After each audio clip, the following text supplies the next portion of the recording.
ವೀಕ್ಷಕರೇ, ನಿತ್ಯ ನಿರಂತರ ಸುದ್ದಿಗಾಗಿ ವೀಕ್ಷಿಸುತ್ತೀರಿ ಇದು ನಿಮ್ಮ ನೆಚ್ಚಿನ ಓಕೆ ಟಿವಿ ಕನ್ನಡ ಚಾನೆಲ್. ನಮಸ್ಕಾರ ಪ್ರಿಯ ವೀಕ್ಷಕರೇ, ಕರ್ನಾಟಕದ ಜನತೆಗೆ ಓಕೆ ಟಿವಿ ನ್ಯೂಸ್ ಕನ್ನಡ ಚಾನೆಲ್ಗೆ ಸ್ವಾಗತ. ಅಲ್ಲಿ ಅನ್ನದಾತರ ಆಕ್ರೋಶ ಮುಗಿಲು ಮುಟ್ಟಿದೆ. ಜಿಲ್ಲಾಡಳಿತ ಭವನಕ್ಕೆ ಜಾನುವಾರುಗಳೊಂದಿಗೆ ಮುತ್ತಿಗೆ ಹಾಕಿದ್ರು. ಕಡಲೆ ಖರೀದಿಸಿ ರೈತರಿಗೆ ಕೋಟ್ಯಾಂತರ ರೂಪಾಯಿ ಪಂಗನಾಮ ಹಾಕಿದ್ದು ಸಿಡಿಮಿಡಿಗೊಂಡಿದ್ದಾರೆ. ಸ್ವಸಹಾಯ ಸಂಘಗಳ ಮೂಲಕ ಕಡಲೆ ಮಾರಾಟ ಮಾಡಿದ ರೈತರು ಅತ್ತ ಹಣ ಇಲ್ಲದೆ ಇತ್ತ ಕಡಲೆ ಇಲ್ಲದೆ ಕಣ್ಣೀರಲ್ಲಿ ಕೈ ತೊಳೆಯುತ್ತಿದ್ದಾರೆ. ಆಕ್ರೋಶಗೊಂಡ ರೈತರು ರಾಷ್ಟ್ರೀಯ ಹೆದ್ದಾರಿ ಬಂದ್ ಮಾಡಿ ಮಾನವ ಸರಪಳಿ ನಿರ್ಮಿಸಿ ಒಣಕೆ ಹಿಡಿದ ಬಾರ್ಕೋಲ್ ಚಾಟಿ ಬೀಸುವ ಮೂಲಕ ಆಕ್ರೋಶ ವ್ಯಕ್ತಪಡಿಸಿದರು. 12 ತಿಂಗಳುಗಳಾದ್ರೂ ಕಡಲೆ ಪರಿಹಾರದ ನೀಡದಕ್ಕೆ ಗದಗ ಜಿಲ್ಲೆಯ ಅನ್ನದಾತರ ಆಕ್ರೋಶದ ಕುರಿತಾದ ರೈತರ ಒಂದು ವರದಿ ಇಲ್ಲಿದೆ ನೋಡಿ. ಜಿಲ್ಲಾಡಳಿತ ಭವನಕ್ಕೆ ಎತ್ತು ಚಕ್ಕಡಿ ಟ್ರ್ಯಾಕ್ಟರ್ ಮೂಲಕ ಮುತ್ತಿದೆ. ಕಡಲೆ ಖರೀದಿ ವ್ಯಾಪಾರಿ ವಿರುದ್ಧ ಅನ್ನದಾತರ ಆಕ್ರೋಶ. ರಾಷ್ಟ್ರೀಯ ಹೆದ್ದಾರಿ ಬಂದ್ ಮಾಡಿ ಒಣಕೆ ಹಿಡಿದು ಬಾರ್ಕೋಲ್ ಚಾಟಿ ಬೀಸಿದ ರೈತರು. ಕಡಲೆ ಖರೀದಿಸಿ ರೈತರಿಗೆ ಪಂಗನಾಮ ಹಾಕಿದ ವ್ಯಾಪಾರಿಗಳ ವಿರುದ್ಧ ಆಕ್ರೋಶ. ಹಣ ಕೊಡಿಸಿ ಅಂತ ಅಧಿಕಾರಿಗಳಿಗೆ ಅಂಗಲಾಚುತ್ತಿರುವ ಗದಗ ಜಿಲ್ಲೆಯ ರೈತರು. ಜಿಲ್ಲಾಧಿಕಾರಿ ಕಚೇರಿ ಬಳಿ ರೈತರ ಹೈಡ್ರಾಮಾಗೆ ಪೊಲೀಸರು ಸುಸ್ತು. ಈ ಎಲ್ಲಾ ದೃಶ್ಯಗಳ ಕಂಡು ಬರೋದು ಗದಗ ಜಿಲ್ಲಾಡಳಿತ ಭವನದ ಬಳಿ. ಜಿಲ್ಲೆಯ ಗದಗ ಹಾಗೂ ಮುಂಡರಗಿ ತಾಲೂಕಿನ ಅನೇಕ ಗ್ರಾಮದ ರೈತರು ಆಕ್ರೋಶ ವ್ಯಕ್ತಪಡಿಸಿದರು. ದಾವಣಗೆರೆ ಮೂಲದ ಮಾರುತಿ ಗೌಡ ಹಾಗೂ ಚಂದ್ರಶೇಖರ್ ಸೇರಿದಂತೆ ಅನೇಕ ದಲ್ಲಾಳಿಗಳು ರೈತರಿಂದ ಕಡಲೆ ಖರೀದಿಸಿದ್ದರು. ಜಿಲ್ಲಾ ಪಂಚಾಯತ್ ಮೂಲಕ NRLM ಸಂಜೀವಿನಿ ಒಕ್ಕೂಟದಿಂದ ಕೃಷಿ ಸಖಿ ಅಡಿ ಬರುವ ಮಹಿಳಾ ಸ್ವಸಹಾಯ ಸಂಘಗಳ ಮೂಲಕ ರೈತರ ಮನವೊಲಿಸಿ ಕಡಲೆ ಖರೀದಿ ಮಾಡಲಾಗಿತ್ತು. 12 ತಿಂಗಳಿಂದ 2,50,00,000 ರೂಪಾಯಿ ಪರಿಹಾರ ಹಣ ನೀಡದ್ದಕ್ಕೆ ಆಕ್ರೋಶ ವ್ಯಕ್ತಪಡಿಸಿದರು. ತಮ್ಮ ಜಾನುವಾರುಗಳೊಂದಿಗೆ ಎತ್ತು ಚಕ್ಕಡಿ ಟ್ರ್ಯಾಕ್ಟರ್ ಮೂಲಕ ಜಿಲ್ಲಾಡಳಿತ ಭವನಕ್ಕೆ ಮುತ್ತಿಗೆ ಹಾಕಿದ್ರು. ಒಣಕೆ ಹಿಡಿದು ಬಾರ್ಕೋಲ್ ಚಾಟಿ ಬೀಸುವ ಮೂಲಕ ಸರ್ಕಾರಕ್ಕೆ ಎಚ್ಚರ ನೀಡಿದ್ರು. ಸರ್ಕಾರ ಕೂಡಲೇ ರೈತರ ಕಡಲೆ ಬಾಕಿ ಹಣ ನೀಡದಿದ್ದರೆ ಉಗ್ರವಾದ ಹೋರಾಟ ಮಾಡುವುದಾಗಿ ಎಚ್ಚರಿಕೆ ನೀಡಿದರು. ಯಾಕಂದ್ರೆ ಗದಗ ಜಿಲ್ಲೆಯಲ್ಲಿ 2 ತಾಲೂಕಿನಲ್ಲಿ ಮಾತ್ರ ಈ NRLM ಕಡಲೆ ಖರೀದಿ ಮಾಡಿದ್ದು. ಆ ಕಡಲೆ ಖರೀದಿ ಮಾಡಿದಂತ ದುಡ್ಡನ್ನ 6.5 ಕೋಟಿ ರೂಪಾಯಿ ಕೊಡೋದ್ರಲ್ಲಿ ಹಿಂದೆ ಮುಂದೆ ಮಾಡ್ತಿದ್ದಾರೆ. ಎಲ್ಲರೂ ನುಣಿಸ್ಕೊತಿದ್ದಾರೆ ಅಧಿಕಾರಿಗಳು. ಹಾಗಾಗಿ ಈಗಾಗಲೇ 7 FR ಆಗಿರ್ತಾವ ಇದಕ್ಕೆ ಸಂಬಂಧಪಟ್ಟಂಗ. ಮೊನ್ನೆ ದಿನ ಮೊದಲ 1 ಆಗಿತ್ತು. ಇವತ್ತು ನಿನ್ನೆ ದಿನ ಸಾಹೇಬ್ರೆ 6 FR ಮಾಡಿದ್ದಾರೆ. ಟೋಟಲ್ 7 FR 14 ಜನ ಆರೋಪಿತರಿದ್ದಾರೆ. ಅಷ್ಟನ್ನು ತನಿಖೆಗೆ ಒಳಪಡಿಸಿ ಇದಕ್ಕೆ ನ್ಯಾಯ ಕೊಡಿಸ್ಕೊಡ್ಬೇಕಂತ ಪೊಲೀಸ್ ಇಲಾಖೆಗೆ ಕೈ ಮುಗಿದು ಬೇಡ್ಕೊಂಡೇವಿ. ಅದರಂತೆ ನಮಗೆ ಇಲಾಖೆ ಬಹಳ ತುಂಬಾ ಸಹಾಯ ಮಾಡಿದೆ.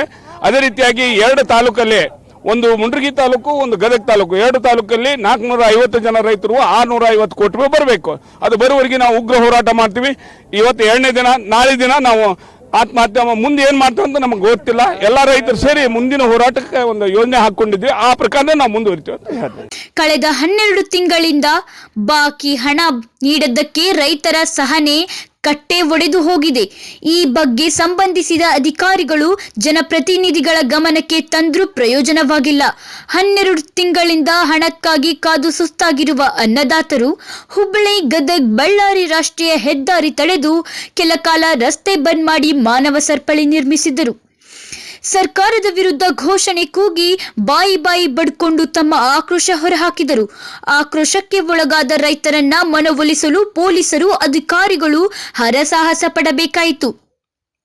ರೈತರಿಗೆ ಕೊಡಬೇಕಾದ ಹಣ ಶೀಘ್ರದಲ್ಲೇ ಕೊಡಬೇಕು, ಇಲ್ಲವಾದರೆ ರೈತರ ಶಾಪ ನಿಮ್ಮನ್ನು ಸುಮ್ಮನೆ ಬಿಡುವುದಿಲ್ಲ ಅಂತ ಸರ್ಕಾರಕ್ಕೆ ಅಧಿಕಾರಿಗಳಿಗೆ ಶಾಪವ ಹಾಕಿದ್ರು.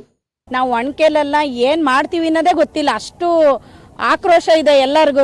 ರೈತರಿಗೆ ಒಬ್ಬರಿಗೆ ಅಂತಲ್ಲ, 3 ದಿನದಿಂದ ನೇಣ ಹಾಕಣಕ್ ಕೂಡ ಹೋಗಿದ್ದಾರೆ ಎಲ್ಲ ಹೆಣ್ಮಕ್ಳು.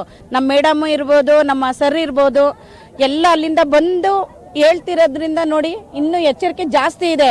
ಇದು ಕಡಿಮೆ ಆಗಿದೆ, ಇನ್ನೂ ಜಾಸ್ತಿ ಮಾಡ್ತಾರೆ. ನಮ್ಮ ಕೃಷ್ಣೇಗೌಡರು, ಮಾಧವಿ ಮೇಡಮ್, ನಮ್ಮ ಸರ್ ಇವ್ರುಗಳೆಲ್ಲ ಇನ್ನೂ ಜಾಸ್ತಿ ಎಚ್ಚರಿಕೆ ಕೊಡ್ತಿದ್ದಾರೆ. ಇನ್ನೂ ಸರ್ಕಾರ ಇಷ್ಟಕ್ಕೆ ಬಿಡಂಗಿಲ್ಲ. ಈಗ ರೈತರಿಗೆ ನೇರ ಮಾರುಕಟ್ಟೆ ಒದಗಿಸುವ ನಿಟ್ಟಿನಲ್ಲಿ ಸಂಜೀವಿನಿ ಒಕ್ಕೂಟಗಳ ಮೂಲಕ ಕಡಲೆ ಖರೀದಿ ಮಾಡಲಾಗಿತ್ತು. ಮಹಿಳಾ ಸ್ವಸಹಾಯ ಗುಂಪುಗಳ ಮಧ್ಯಸ್ಥಿಕೆಯಲ್ಲಿ ಕಡಲೆ ಮಾರಾಟ ಮಾಡಲಾಗಿದೆ. ಮಾರುಕಟ್ಟೆ ದರಕ್ಕಿಂತ 100 ರೂಪಾಯಿ ಹೆಚ್ಚಿಗೆ ಲಾಭ ಆದೀತು ಅಂತ ಮಾರಾಟ ಮಾಡಿದ್ದ ರೈತರು ಈಗ ಕೈ ಹಿಸಿಕೊಂಡು ಬಾಯಿ ಬಡಿದುಕೊಳ್ಳುವಂತಾಗಿದೆ.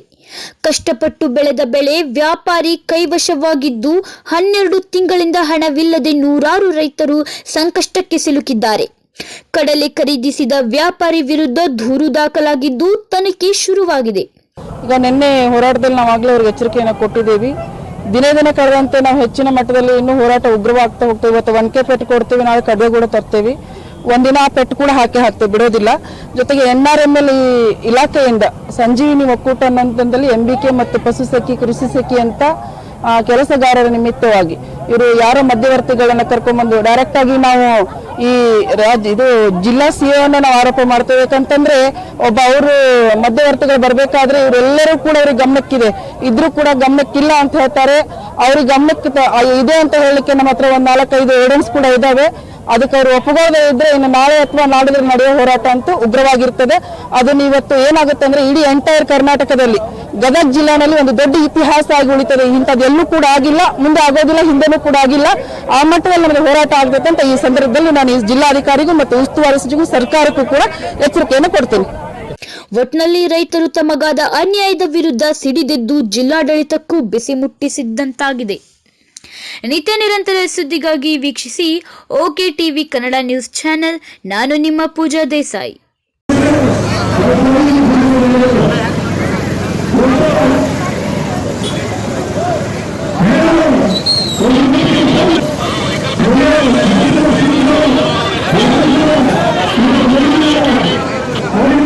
ಸ್ವಚ್ಛಾಧಿಕಾರಿಗಳು ಮನೆ ಮತನಾಡು ಮಾಡಿ ಈ ಕಡಲೆ ಮಾರಿ ಇರ್ತಕ್ಕಂಥ ರೈತರಿಗೆ ಹಣವನ್ನು ಕೊಡುವವರೆಗೂ ಈ ನಮ್ಮ ಕರ್ನಾಟಕ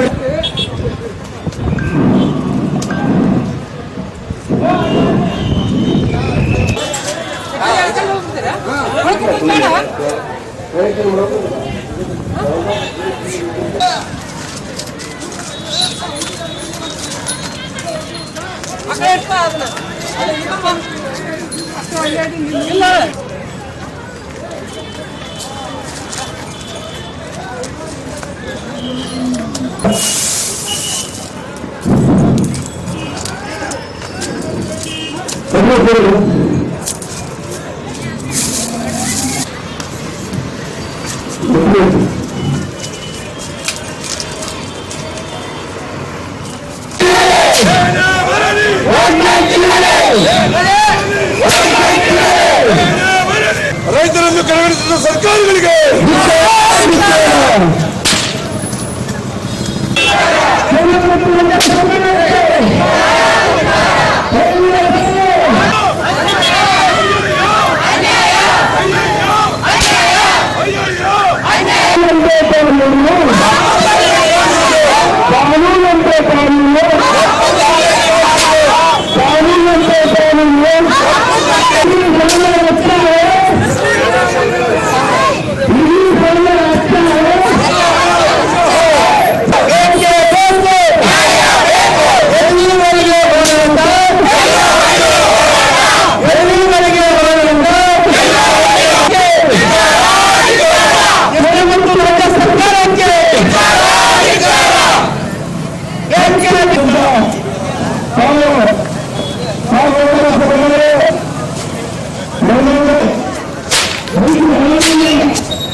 ನಿತ್ಯ ನಿರಂತರ ಸುದ್ದಿಗಾಗಿ ವೀಕ್ಷಿಸಿ okay TV Kannada news channel.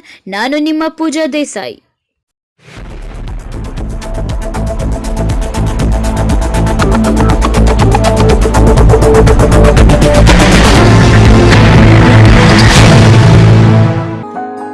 ಪ್ರಿಯ ವೀಕ್ಷಕರೇ, ನಿತ್ಯ ನಿರಂತರ ಸುದ್ದಿಗಾಗಿ ವೀಕ್ಷಿಸುತ್ತೀರಿ ಇದು ನಿಮ್ಮ ನೆಚ್ಚಿನ ಓಕೆ ಟಿವಿ ಕನ್ನಡ ಚಾನೆಲ್.